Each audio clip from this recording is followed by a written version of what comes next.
In part 2, chapter 42 of Don Quixote, pleased with the success of their crazy prank, the Duke tells Sancho Panza that his governorship will commence tomorrow.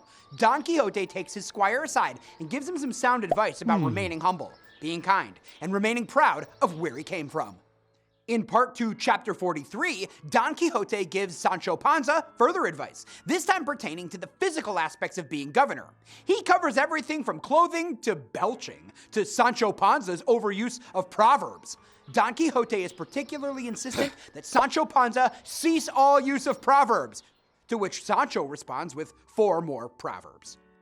Part 2, chapter 44, begins with an analysis of how Sidi Hamid wished he could write something else instead of recording the true adventures of Don Quixote and Sancho Panza before returning to life at the Duke and Duchess's estate.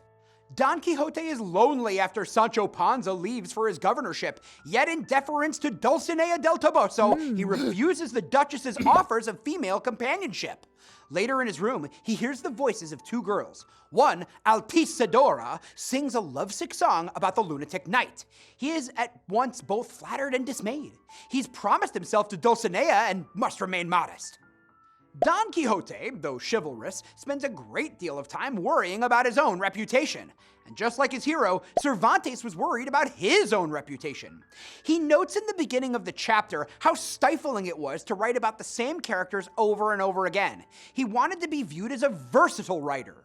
That's why part 1 has so many off-topic stories introduced by tertiary characters. But it turned out that readers either skipped those stories or didn't think much of them. His artistry unappreciated, he decided not to waste his time on subplots in part 2. His boredom with Don Quixote and Sancho Panza may also explain the lengthy break between the publication of part 1 and part 2.